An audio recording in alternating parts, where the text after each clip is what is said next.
Hello दोस्तों, आज है 26 जून 2026 दिन शुक्रवार का, हिंदी तिथि ज्येष्ठ शुक्ल द्वादशी। और आइए बात करते हैं आज के मुख्य समाचार, बड़ी खबरें देश और दुनिया का ताजा अपडेट लेकर हाजिर हो गए। आज का ये वीडियो भी बहुत ही स्पेशल होगा, किसान भाइयों के लिए, युवाओं के लिए, माता और बहनों के लिए, पढ़ने वाले बच्चों के लिए और आम जनता से जुड़े कई महत्वपूर्ण फैसले जानने वाले हैं। वीडियो को आप पूरा ध्यान से आखिर तक जरूर देखिएगा और इस वीडियो को आप लाइक और शेयर भी जरूर कर दीजिएगा। सबसे पहले तो आपको बताएं दोस्तों, आज 26 जून का दिन है और आज है अंतर्राष्ट्रीय नशा निषेध दिवस।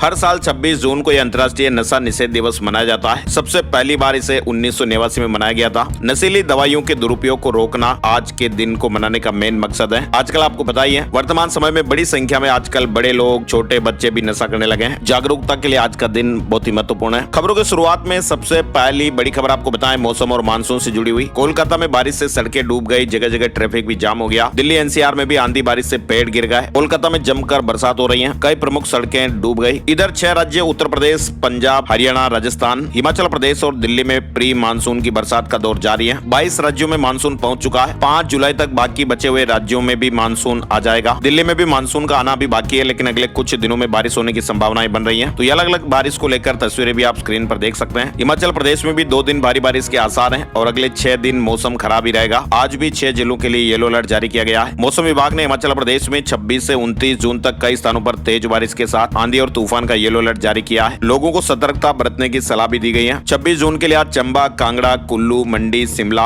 और सिरमौर जिलों में चेतावनी दी गई है। उत्तराखंड में भी 28 से 30 जून के बीच मानसून पहुंचेगा। 30 तारीख को प्रदेश भर में भारी बारिश की चेतावनी है। फिलहाल प्रदेश में अब प्री मानसून एक्टिव है और कई इलाकों में आंधी बारिश, बरसात की गतिविधियां देखने को मिल रही है। अगले 2 से 3 दिनों तक बारिश का दौर फिलहाल जारी रहेगा। और सबसे बड़ी दर्दनाक खबर आप देखिए, वेनेजुएला में किस तरह से ये भूकंप के तेज झटके आए। वेनेजुएला में 39 सेकंड के अंदर 2 ताकतवर भूकंप के झटके महसूस हुए। वेनेजुएला में आप देखिए, राजधानी कराकस से करीब 290 किलोमीटर पश्चिम में ये भूकंप के झटके आए। तीव्रता 7.5 और 7.2 की रही। 2 अलग अलग झटके थे। मृतकों की संख्या 10,000 होने की आशंका और लोग बाग तो कह रहे हैं, मीडिया रिपोर्ट्स भी कह रही है कि भाई वहाँ लाखों लोगों की जानें चली गई हैं। वेनेजुएला में 126 साल में सबसे बड़ा भूकंप आया। फिलहाल राहत और बचाव के अभियान वहाँ पर जारी है। भूकंप ने भारी तबाही मचाई है और इस भूकंप में भारी जनहानि होने का अनुमान है। साथ ही तेल की सप्लाई भी प्रभावित हुई है। वेनेजुएला के साथ कुछ ठीक नहीं हो रहा। आपको पता ही होगा, पहले राष्ट्रपति गए, अब धरती हिली। तो वेनेजुएला पर इस संकट का पहाड़ भी टूटा हुआ है। राजनीतिक बदलाव, आर्थिक संकट और सदी के सबसे बड़े भूकंप की तिहरी माल ये वेनेजुएला झेल रहा है। और अगर यहाँ तेल इंफ्रास्ट्रक्चर को बड़ा नुकसान हुआ ना, तो फिर ग्लोबल बाजार में तेल की कीमतों पर भी इसका असर दिखाई दे सकता है। इधर वेनेजुएला में भूकंप से तबाही को लेकर पीएम मोदी ने भी शोक जताया। भारत की तरफ से वेनेजुएला सरकार और प्रभावित परिवारों के प्रति संवेदनाएं भी प्रकट की। भारत हर संभव मदद के लिए तैयार है। अब आप देखिए, जम्मू कश्मीर के पुलवामा में भी भूकंप के झटके महसूस किए गए। रिक्टर स्केल पर इसकी तीव्रता 3.5 की रही। भूकंप के डर से लोग अपने घरों से बाहर निकल आए। तो जम्मू कश्मीर के पुलवामा जिले में भी गुरुवार को भूकंप के झटके महसूस किए गए। जान माल का नुकसान नहीं। और इधर आप देखिए, वैज्ञानिकों की चेतावनी भी है। अमेरिका में भी वेनेजुएला से भी शक्तिशाली भूकंप आ सकता है। तो दुनिया के कई देशों ने भी हाल ही के दिनों में भूकंप के बड़े बड़े झटके महसूस किए। अब वेनेजुएला में एक के बाद एक 2 शक्तिशाली भूकंप के झटके आए। भारी तबाही मची। 10,000 से लेकर 1 लाख लोगों की मौत होने की आशंका यहाँ जताई जा रही है। राजधानी कराकस और उसके आसपास के इलाकों में एक बड़े पैमाने पर तबाही मची है। वैज्ञानिकों ने अमेरिका के कैलिफोर्निया राज्य में भी भूकंप की चेतावनी दी है और यहाँ जमीन के अंदर प्लेटों पर बहुत बड़ा दबाव बन रहा है। तो बहुत तीव्र गति का यहाँ पर भूकंप कभी भी देखने को मिल सकता है। चलिए आगे बढ़ते हैं। बड़ी खबर, भारत और ईरान के पेट्रोलियम मंत्रियों की महत्वपूर्ण बैठक हुई। दोनों देशों के ऊर्जा सहयोग पर महत्वपूर्ण चर्चा की खबर है। राम मंदिर चढ़ावा चोरी में ट्रस्ट ने एफआईआर कराई। टिन्नू यादव समेत 8 लोगों के इसमें नाम बने। तो राम मंदिर चढ़ावा चोरी मामले में करीब 18 दिनों बाद श्री राम जन्मभूमि तीर्थ क्षेत्र ट्रस्ट ने गुरुवार को एफआईआर दर्ज कराई और इसमें ट्रस्ट महासचिव चंपत राय के ड्राइवर समेत 8 आरोपी बनाए गए। हालांकि एफआईआर में चंपत राय, डॉक्टर अनिल मिश्रा समेत अन्य बड़े पदाधिकारियों के नाम नहीं है। ट्रस्ट के सदस्य कृष्ण मोहन ने एसआईटी की शुरुआती रिपोर्ट के आधार पर मुकदमा दर्ज कराया है। और बड़ी खबर आप देखिए, 1 जुलाई से पासपोर्ट बनवाना महंगा हो जाएगा। पासपोर्ट बनवाना और साथ ही पासपोर्ट री इश्यू कराना, ये दोनों स्थितियां अब ज्यादा फीस चुकानी पड़ेगी। केंद्र सरकार ने पासपोर्ट की फीस बढ़ाने का निर्णय लिया है। 36 पेज वाले सामान्य पासपोर्ट की फीस जो 1500 रुपए है, वो बढ़कर 2500 रुपए हो जाएगी। और तत्काल पासपोर्ट के लिए 5000 रुपए देने होंगे, जो पहले 3500 रुपए थे। इसके अलावा 60 पेज वाले पासपोर्ट की फीस भी बढ़ाई गई है। मतलब 1 जुलाई से पासपोर्ट बनवाना, री इश्यू करवाना, ये सब काम महंगे होने वाले हैं। और इसके अलावा कॉमर्शियल एलपीजी गैस सिलेंडर से जुड़ा एक महत्वपूर्ण अपडेट भी आ गया है। कॉमर्शियल एलपीजी से लिमिट को हटा दिया गया है और अब 100% सप्लाई होगी। केंद्र सरकार ने यह फैसला लिया है। इंडस्ट्रीज के लिए बल्क सप्लाई पर लगी रोक भी हटा दी गई है। गैस संकट को देखते हुए सरकार ने कॉमर्शियल एलपीजी सिलेंडर की सप्लाई में कटौती की थी। अब एलपीजी सप्लाई की स्थितियों में हाल ही में आए सुधार के बाद ये अपडेट आया है। बड़ी खबर आ रही है, बंगाल में यूसीसी लाने की तैयारी हो रही है और अगले हफ्ते विधानसभा में शुभेंदु सरकार एक बिल भी पेश कर सकती है। तो ये भी पार्टी के महत्वपूर्ण चुनावी वादों में से एक होगा। बंगाल में भी यूसीसी लाने की तैयारियां। इसके अलावा पश्चिम बंगाल में एक पब्लिक सेफ्टी के लिए नया कानून बनेगा। पश्चिम बंगाल में एक नया कानून आने वाला है जो आम लोगों के हित में होगा और असामाजिक गतिविधियों से जुड़े लोगों के लिए मुश्किलें पैदा करेगा। और तो और बंगाल सरकार विभागवार श्वेत पत्र भी जारी करेगी। टीएमसी शासनकाल की अनियमितताओं का खुलासा किया जाएगा।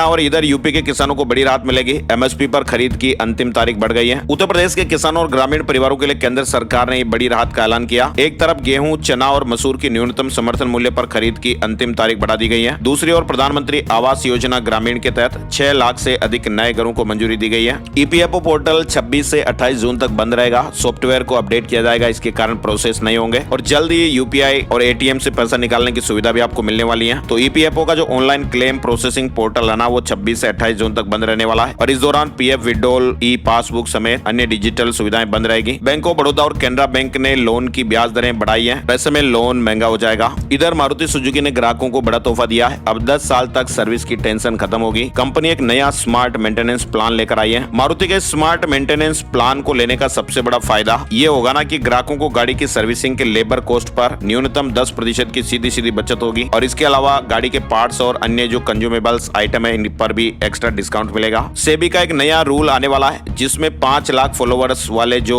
कंटेंट क्रिएटर है वो सेलिब्रिटी कहलाएंगे। नियम बदलने वाला है। सेबी का एक नया ड्राफ्ट है और इस ड्राफ्ट पर आम जनता और एक्सपर्ट से 14 जुलाई 2026 तक सुझाव मांगे गए हैं। अब इसका मतलब ये होगा ना कि जैसे यूट्यूब, इंस्टाग्राम वगैरह पर जिन लोगों के 5 लाख से ज्यादा फॉलोअर होंगे ना, अगर वो स्पॉन्सरशिप वगैरह करेंगे, एडवर्टाइजमेंट करेंगे और अगर उन विज्ञापनों में कोई गलत जानकारियां होगी ना, तो फिर सेबी उन पर कार्रवाई कर पाएगा और उनको सेलिब्रिटी ही मानेगा। और सेलिब्रिटी वाला जो रूल है वो इन कंटेंट क्रिएटर पर भी लागू हो जाएगा। इसीलिए नियम लाया जा रहा है। अभी क्या होता है कि कंटेंट क्रिएटर बच जाते हैं, सेलिब्रिटी तो उनको बताते हैं जो फिल्म वगैरह में काम करते हैं। और इधर आप देखिए एआई भी दिल्ली की हवा के बारे में जानकारियां देगा। दिल्ली की हवा कब खराब होगी 72 घंटे पहले ही अलर्ट मिल जाएगा। आईआईटी कानपुर के साथ एक बड़ा प्लान। दिल्ली में 600 करोड़ का हेल्थ स्कीम, ईडी ने मनी लॉन्ड्रिंग का केस दर्ज कर दिया है। और तो और आपको बताएं, नशीले पदार्थों पर एक्शन को लेकर अमित शाह के नेतृत्व में आज एक बड़ी बैठक भी होने वाली है जिसमें विजन डॉक्यूमेंट 2026 से 2029 पेश किया जाएगा। नीदरलैंड की महारानी से पीएम मोदी ने मुलाकात की। भारत के डिजिटल इंफ्रा पर चर्चा हुई है। एक बड़ी खबर आ रही है जो बेहद ही चौंका देने वाली है। दुनिया भर में दोस्तों अभी भी 65.5 करोड़ लोग ऐसे हैं ना जो अभी भी बिना बिजली के रह रहे हैं। संयुक्त राष्ट्र की रिपोर्ट में यह बड़ा खुलासा हुआ है। दुनिया भर में अभी भी 65.5 करोड़ लोग बिना बिजली के अपना जीवन बिता रहे हैं और इनमें से अधिकांश लोग उप सहारा अफ्रीका में बताए जा रहे हैं। इधर बड़ी खबर आ रही है, आईपीएस अधिकारी महेश दीक्षित इंटेलिजेंस ब्यूरो के नए चीफ होंगे, नए प्रमुख होंगे। इधर बड़ी खबर आपको बताएं, 25 जून 1975 का दिन आपको याद होगा। ये एक ऐसी तारीख थी ना जिसकी गिनती देश के काले अध्याय के रूप में होती है, क्योंकि 25 जून के दिन ही 51 साल पहले देश में आपातकाल लगाया गया था और उस समय की तत्कालीन प्रधानमंत्री इंदिरा गांधी के कहने पर इमरजेंसी की घोषणा की गई थी। और उनका ये फैसला आजादी की आत्मा पर एक चोट जैसा था, लोकतंत्र की बुनियाद को तोड़ने वाला था। और इसके 51 साल पूरे हुए 25 जून 1975 का दिन। पीएम मोदी ने इमरजेंसी की 51वीं वर्षगांठ पर उन दिनों को याद किया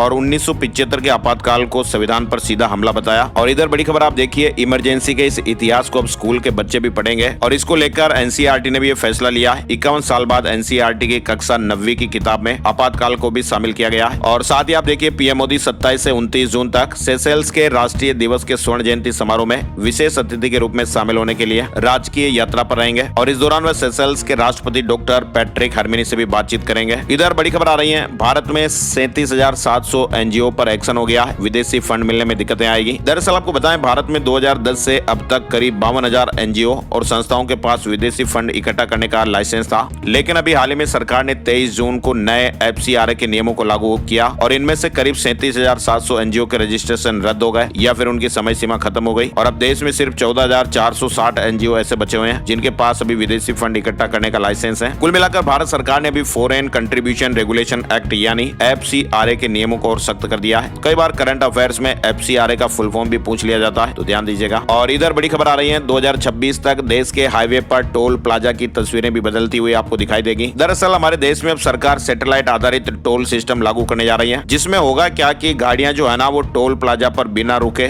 80 किलोमीटर प्रति घंटे की रफ्तार से निकल पाएगी। नई व्यवस्था से समय बचेगा, फ्यूल भी बचेगा और पैसा भी बचेगा। तीनों बचने का ये दावा किया जा रहा है। और 2026 के अंत तक पूरे देश में ये सैटेलाइट टोलिंग सिस्टम लागू करने का लक्ष्य तय किया गया है। एआई नंबर प्लेट की पहचान होगी, फास्टैग और सैटेलाइट ट्रैकिंग से टोल वसूली होगी। और नई व्यवस्था से टोल दरें भविष्य में 60% तक घट भी सकती हैं, क्योंकि दूरी के हिसाब से उसमें टोल कटेगा। जितना हाईवे आप इस्तेमाल करेंगे उतना ही भुगतान होगा। अभी दिल्ली मेरठ एक्सप्रेस वे पर डिजिटल मोड मॉडल का परीक्षण भी शुरू हो चुका है। और इधर अमेजन ने एक बड़ा ऐलान किया है, भारत में 4 लाख करोड़ रुपए का कंपनी निवेश करेगी। कंपनी ये पैसा अगले 5 सालों में एआई और क्लाउड इंफ्रास्ट्रक्चर पर खर्च करने वाली है। पीएम मोदी ने अमेजन की ओर से भारत में 48 अरब डॉलर के रिकॉर्ड निवेश का स्वागत किया। अमेजन के सीईओ एंडी जेसी से मुलाकात की और इससे नई नौकरियां भी पैदा होगी, रोजगार के अवसर भी बढ़ेंगे। इधर पाकिस्तान अधिकृत जम्मू कश्मीर में विरोध प्रदर्शन 70वें दिन भी जारी रहा। रावलकोट में आयोजित रैली में 50,000 से ज्यादा लोगों के शामिल होने का दावा किया गया। आंदोलनकारी भी महंगाई, आर्थिक संकट और राजनीतिक अधिकारों की मांग को लेकर यहाँ प्रदर्शन कर रहे हैं। तो पाकिस्तान अधिकृत जम्मू कश्मीर पीओजे में जारी विरोध प्रदर्शन अभी थमने का नाम नहीं ले रहा है। चीन लीगल सेक्टर में